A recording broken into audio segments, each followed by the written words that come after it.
comments before Barry makes his presentations. I've received some inquiries. As you all know, the water level is very low. And can the power company do something, dam it up so the water level gets up, et cetera, et cetera? We've gone through this before.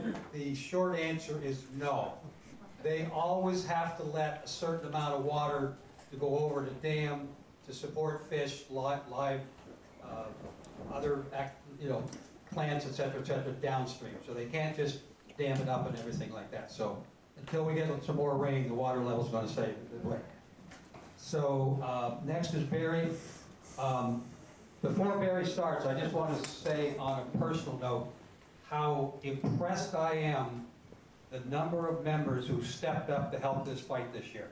Yesterday afternoon in the rain, and a little bit cold, there were 7 people in the water looking for milfoil, diving and snorkeling. So a lot of people have contributed their time and money. It's got to be thousands of hours that we put into this effort. So you all should congratulate yourself for being so involved.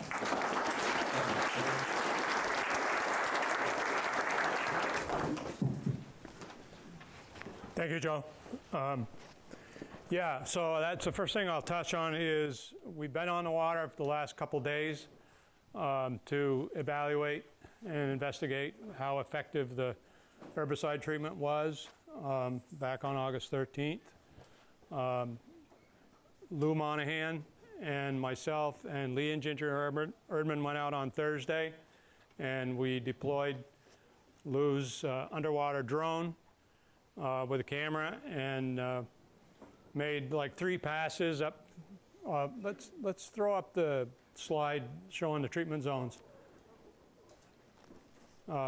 This shows, here's the Sandy Beach area here, and this is between the islands and Channel Drive on this shoreline. We made about 3 passes through here, and 1 pass the length of Sandy Beach. We didn't identify anything for sure that indicated a live milfoil plant. Let's go to the next slide, Jane. Before the treatment, this was very common. Here's just a single plant that had grown up to the surface in about 6 feet of water and was trailing out on the surface for a good 4 feet. And then, next, Jane. And then also in the Channel Drive area, this is a mass of plants had grown out and was actually forming a mat on top of the water. There's just a tremendous amount of milfoil in those 2 areas.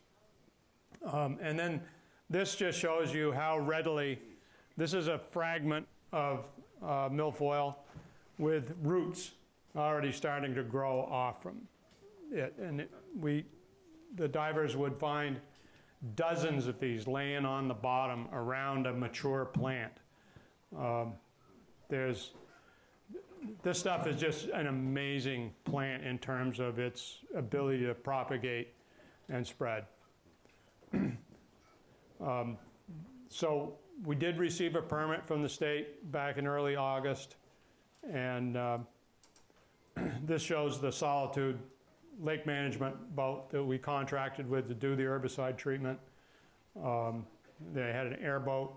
You can see the tank that they mixed the herbicide in here, and they had 4 injection hoses on the stern of the boat, and they made many passes.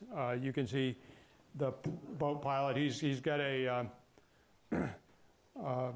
device in his hand in which he's able to track by GPS where so he's able to cover the entirety of the 2 treatment areas.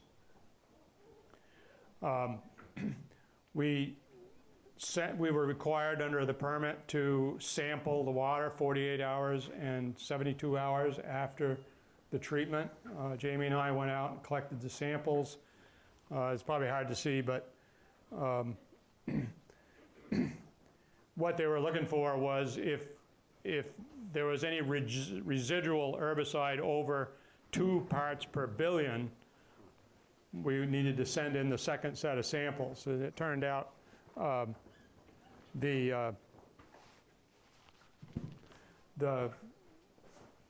tested each sample twice for different constituents of the herbicide. all but one of, so out of the 6 tests, 5 of them were less than 1 part per billion, which essentially is the threshold when it becomes undetectable. 1 part per billion is approximately like 1 teaspoon in an Olympic-sized swimming pool. So it's very low. I don't understand why one of them at Sandy Beach turned out to be 1.8 or just under the 2 part per billion threshold. I don't know whether it's, you know, an anomaly with the testing or what, but I'm just surprised all of them weren't less than 1. But anyway, we met the criteria, and like it's advertised to do, Percellacor dissipates incredibly rapidly, and basically you can't even find that it was there. So I'm going to invite Jim. Jim shot this video yesterday when we were in the water to comment on what this shows.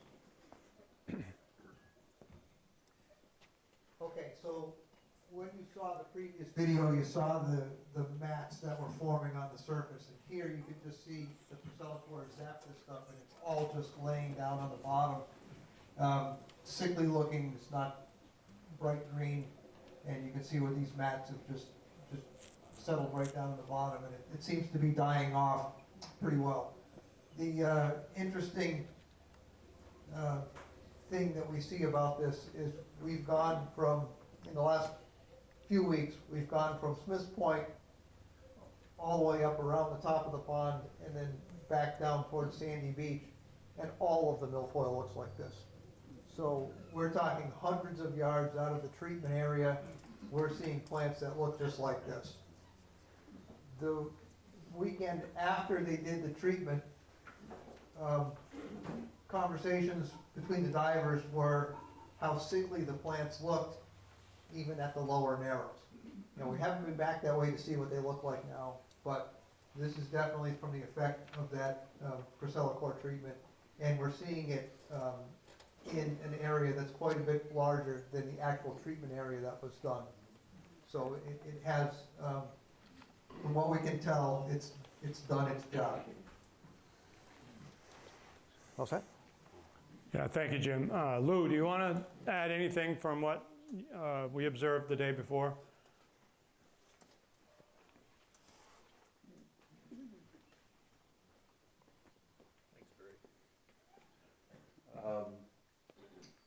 Jim pretty much nailed all of it. The one thing that I would add when we've either been snorkeling, in my case, or with the ROV, is you will find a plant that looks like these, that's deader than a doornail, and then all the native plants around it are thriving.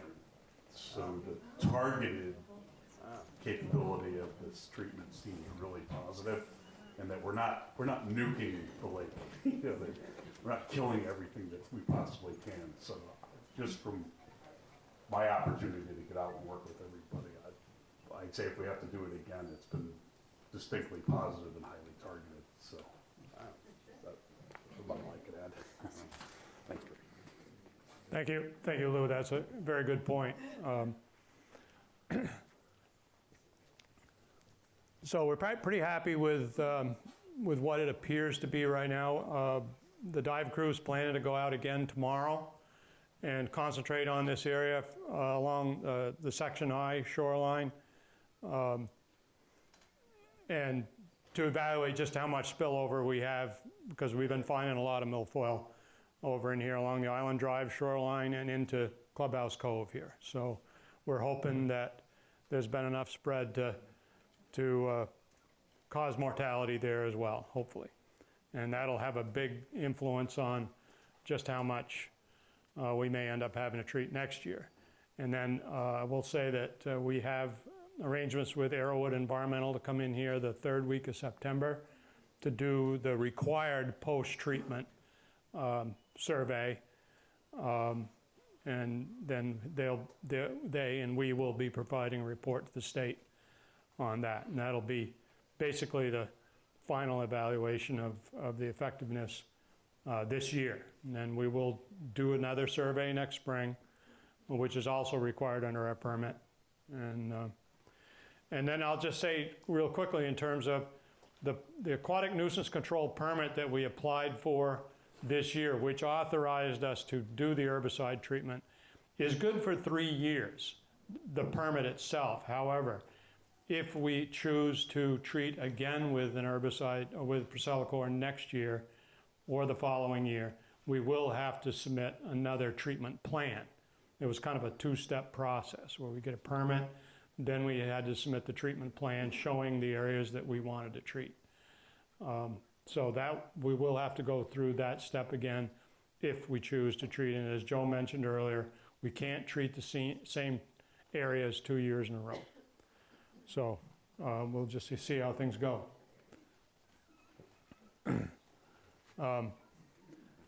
Just to let you know, it's not all fun and games out there for the dive crew. This is what it looked like yesterday. And in the background here, you can see Jamie's boat. Or no, that's Joe's boat. Sorry, Jamie's boat doesn't have a canopy. So anyway, what was mentioned earlier about the volunteers and so on. I mean, it's just tremendous.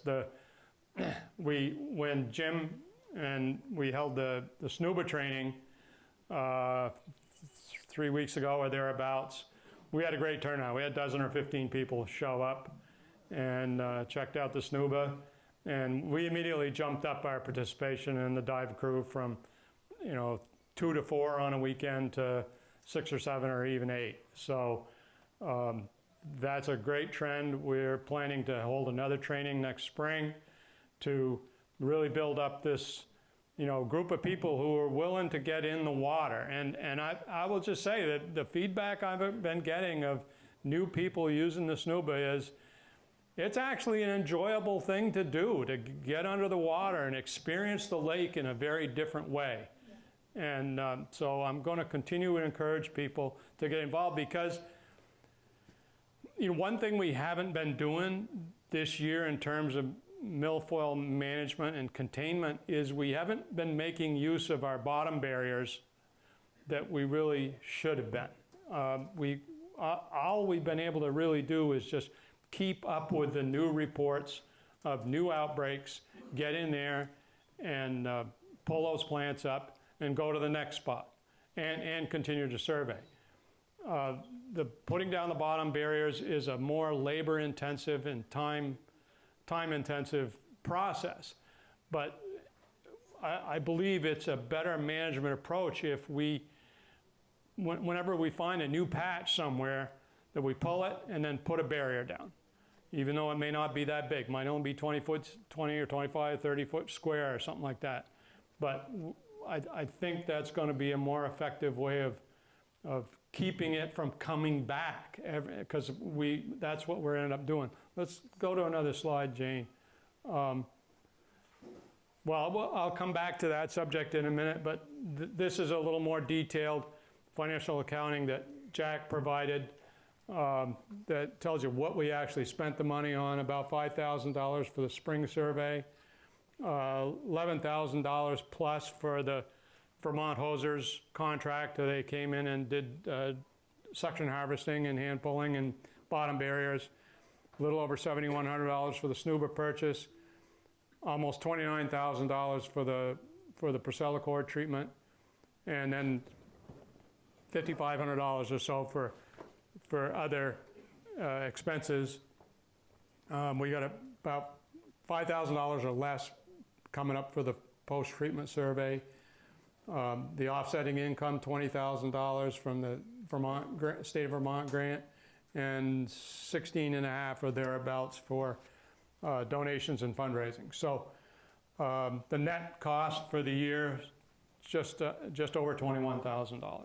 So that looks a lot better than it looked back in the spring, and a big piece of that is the contributions that have been coming around. I want to thank the divers, I swear to God, and Jim told me today, he just kind of totaled it up last evening. There's been over 600 hours, person hours, of people in the water doing harvesting. And this list of folks. I'm not going to go through it all, and I know you can't read them all from here, but there's a large group of members that have been willing to get in the water every weekend and help on keeping ahead of the issue. And I just want to make sure and thank them.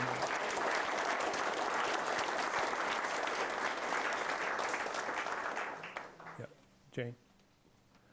So here's kind of our basic crew. Again, there's Jamie Stewart, Butch Bouchard, Bob Dimmick, Martin Bertolini, Lou Monahan, Jim Bernotis, and myself on a nice day out there on the lake.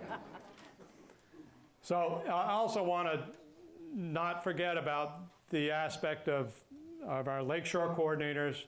I want to thank you again as well, because the divers can't do their job if we don't know where the milfoil is.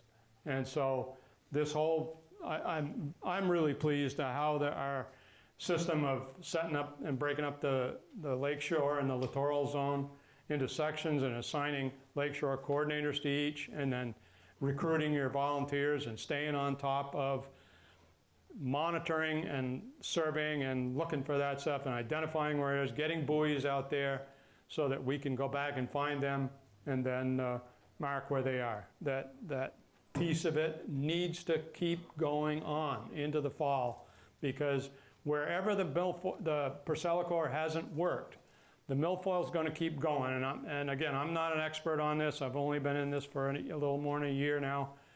Last fall, when Jim and his niece Josie was out there over on Sandy Beach in October, that stuff was still green and growing.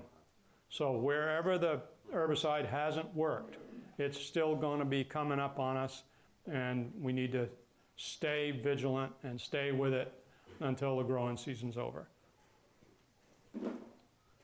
So kind of a big picture thing here. This is our web map off the website. It's not entirely up to date. We're a couple of weeks back with the most recent data, but let me just we didn't try to continue. You know, that we pulled thousands of plants in the Channel Drive and in the Sandy Beach area. So I didn't keep trying to capture GPS coordinates, but what's important is to see how it's been spreading. So there are many plants in this entire area up here along Island Drive, in the Clubhouse Circle area, and then along the shoreline here between Smith's Point and David Porter's camp there, Milne Point, there, you know, this area right in here. Plus we found a plant a couple weeks back down below or south of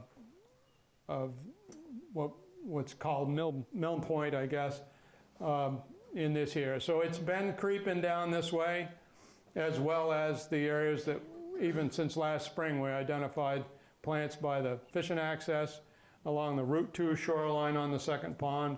And I believe just a week or so ago, or 2 weeks ago, we found a plant right here at the Lower Narrows. So it is still spreading.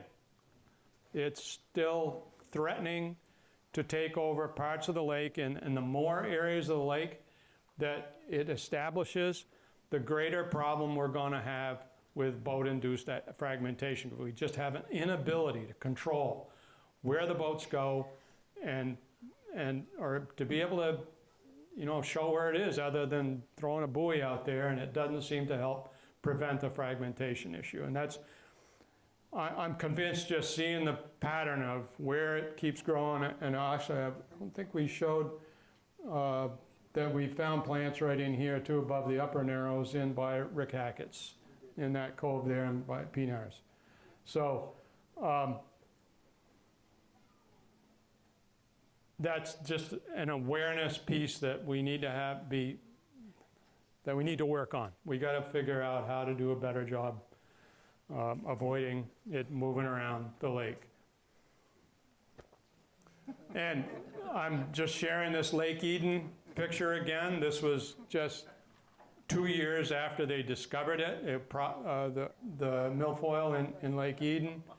It probably had been there 3 or 4 years, similar to our situation here. We don't want to get to this situation. It's just, so I can't overemphasize how much we need to stay the course, stay committed, stay with it. We can't rely on herbicide treatments to stay ahead of this. That's going to lead eventually to resistance of the plant to the herbicide, and we don't want that. And it's very expensive. That's the most expensive management technique that we're using.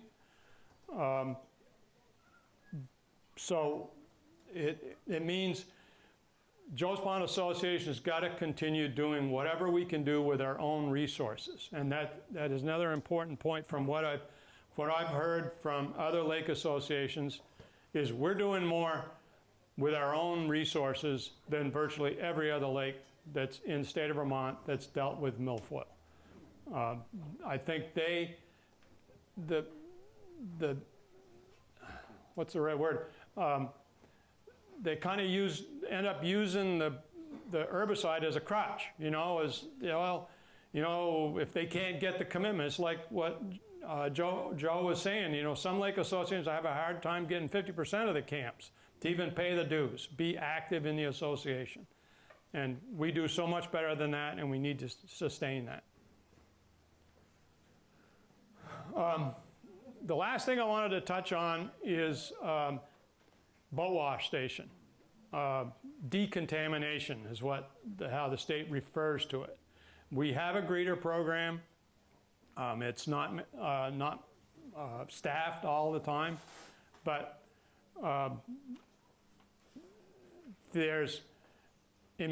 from my personal opinion, and this hasn't been discussed in detail by the board of directors, but in my personal opinion, there's 2 main reasons why we should consider and pursue putting in a boat wash station and building that capability.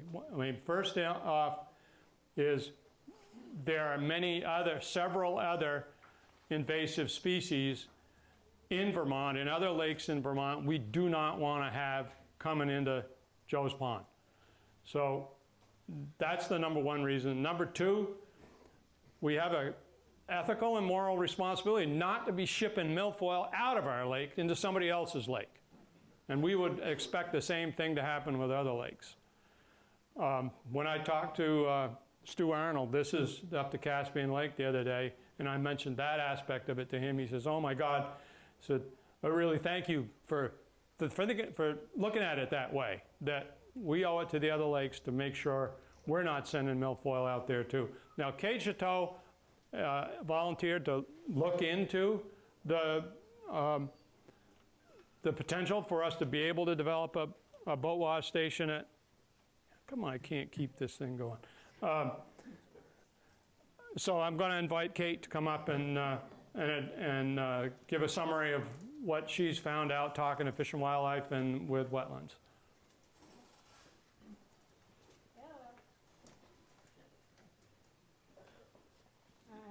Thank you, Barry.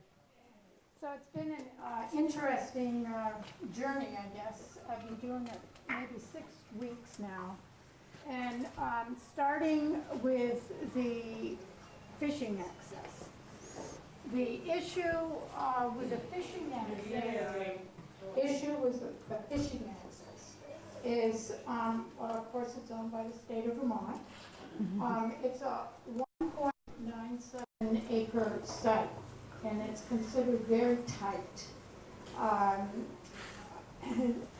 We don't really have the ability, like some lakes, to be donated some adjacent land, because it really boils down to coveted parking spaces with the state. And it's very clear that to give up 2 spaces, you have to gain 2 spaces somewhere. because the accesses are for anglers and for boat launching, as it is in this time. So the class, La Rose is on one abutter. They have 0.25 acres, and Perkins on the other side is probably subject to a wetland permit as well, which is the biggest challenge we have for ours. It is subject to a class 1-2 wetland that was, it has been since 2016 when they put up the Bailey Hazen road project, they call it. That's the electrical project up the road. It kicked off a permit on where the fishing access is because it is in its watershed.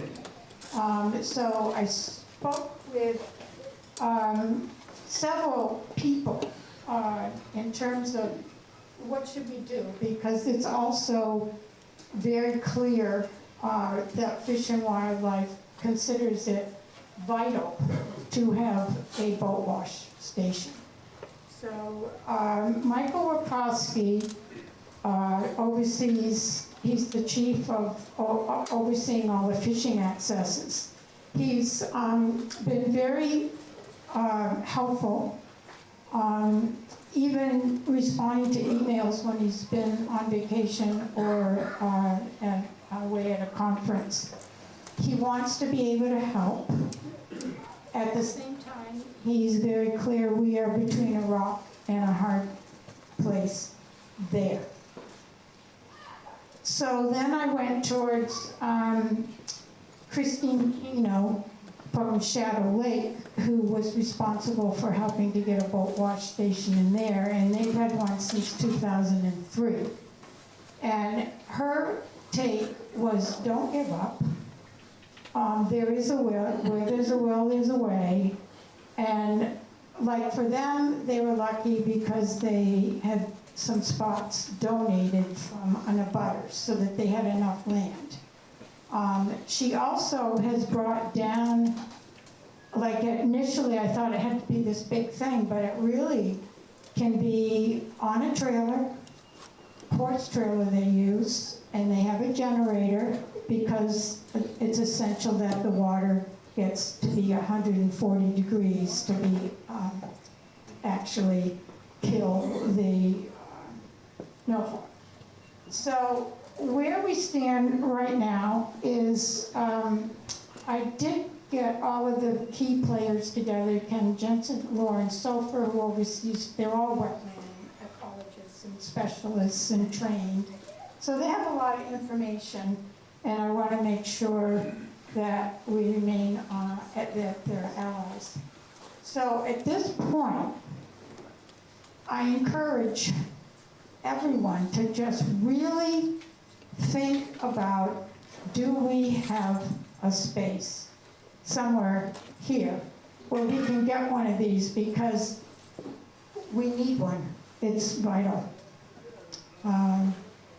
So I figured if we reach out to the membership, everybody can, maybe somebody will come up with something that can be a space. And it basically doesn't have to be very much room. I forgot what she said, but it's, and you can put in a gravel. People, their comment to me is, well, what about the runoff? Well, you know, you don't worry about that, because the way that's dealt with is there's a gravel pad made and it makes the water go down. But that still isn't going to help us, because we thought we could go for an encroachment permit. And then looked at the application, and you have to satisfy 6 conditions before they'll even look at you, and one of them is it cannot be in a class 1 or 2 wetland. So that knocks us out to date. So the way it is as of Friday is Michael Wachowski, when he gets back from his conference, is going to really sit down and look at this. And that's one point if we go through Fish and Wildlife. The other avenue is to try to figure out a place where someone's got an area where there's an access, a place to put a pad, gravel pad so the water will go down, and electricity. It can be a generator. So you can have a trailer that's temporary. This is how rudimentary it can actually be. A trailer with a generator, with a hot water heater, and a power washer. And they've got theirs on a old horse trailer that someone donated. And Shadow Lakes is even across the road, which isn't an option for us. So maybe we'll come up with something, but it is vital because there's just no way to get around the spread of invasives. Thank you, Barry. Yes. Any idea what one of these wash stations cost? Well, I didn't bring up the, well, you mean one that we put together or one that's self-contained? There is something called a CD3, and I got all excited. My sister was boating in Pennsylvania, and she saw one, and she sent it to us. And I was so excited because it was solar, and it was self-contained, and it had, you know, the 3 things that you needed, and it was on wheels, and it's still an option at like $50,000, which I really, you know, I still didn't really care because, you know, we can fundraise, but what I have since learned is it's not all it's cracked up to be, so to speak, was the way it was put to me. People that really know, they're really concerned that it's really, really efficient. Jane, can we go back one slide, please? One more. Larry, this is the Caspian Lake station, boat wash station they just put in last year. Stu Arnold over there told me they spent $20,000 on this. They bought a shed. They had to replace a transformer. Hydroelectric had to put in a transformer to run their hot water heater and their generator. But the earthwork was next to nothing. That's just a crushed stone pad there that slopes back away from the lake. If we were able to get a wetlands encroachment permit and able to site it at the Fish and Wildlife Access, which is really the place it needs to be because that's where the boats go in and out, we would have some expense more than that because going more, this is Shadow Lake. They had to bury a water line to the lake. Caspian is hooked up to municipal water there. So they have a pump as well to pump out of the lake. They have a water heater and they have a pressure washer inside. But they're hooked up to power there. And we'd probably have to bring power down. I don't know what the situation is with that. But it's obviously, again, I will say this has not been discussed by the board of directors. I don't know how it feels about it. I think it's an important thing to do. And before we go too much further with it, there will have to be a discussion about that.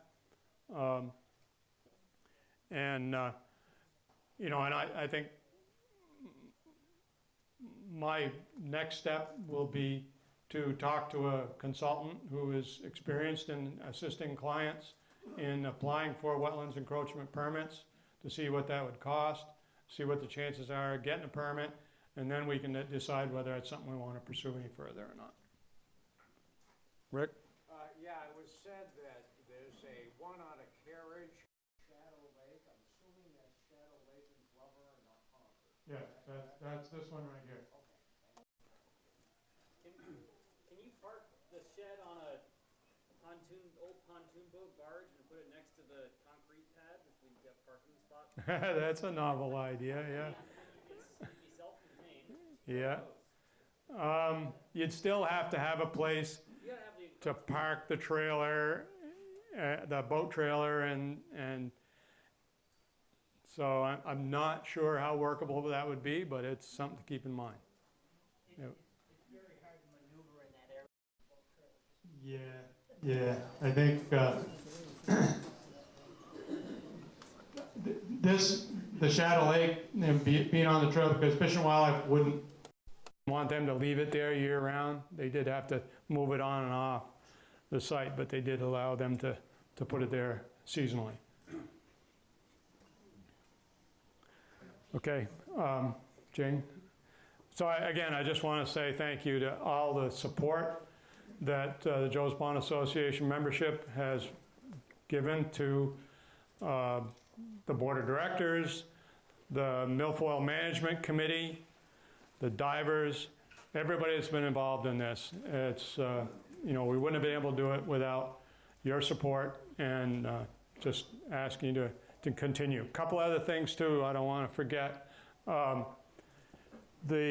Your volunteer hour reporting sheets, please try to get them to Sue Bouchard by, say, the end of September. Where is Sue? Yeah.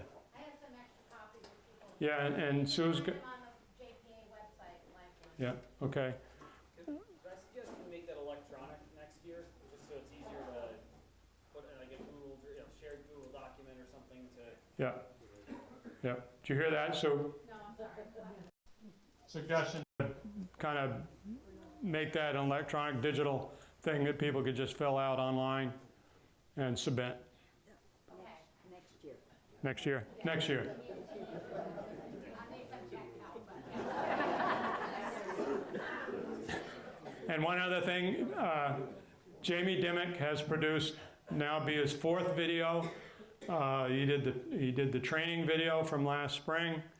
He did an interview of Keith Knapp with Vermont Hosers. He did another interview with Joe and I, and then he just finished the 4th video of the dive crews and the support staff, and they're all on the Joe's Pond Association website. Check them out. Check out all the other stuff we got on the website. I think we're gonna, Joanne, we're gonna put the, where are you? There you are. I think we're gonna put some of Jim's and Lou's videos on the website too. I mean, they're really cool. You know, you're gonna see them a lot better than you can see them here on your computer screen. And just seeing the hundreds, indicative of the thousands of milfoil plants that were there growing that now look pretty sick. So, and not because it's gonna, you know, impress you on how effective this herbicide is, but how dense and how, you know, problematic this infestation is and can be. Think about the guy the diver at Lake Eden. So, thank you very much. Thank you, Barry.